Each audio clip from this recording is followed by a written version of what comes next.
कडिंग्लजमध्ये असलेल्या धोकादायक होल्डिंगची आज सकाळी जनगर्जना लाईव्हने बातमी केलेली होती आणि आता मी त्याच ठिकाणी आहे. या रिक्षा स्टॉपजवळ असलेली धोकादायक होल्डिंगची झाडं किती मोठ्यानं हलत आहेत हे तुम्ही बघू शकता.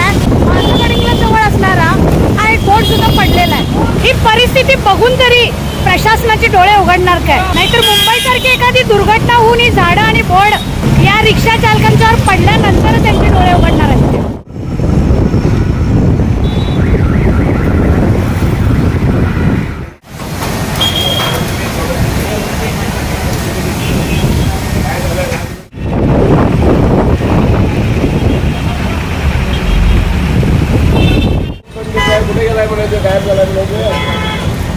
कडिंग्लज सुपर मार्केटवरचा हा बॅनर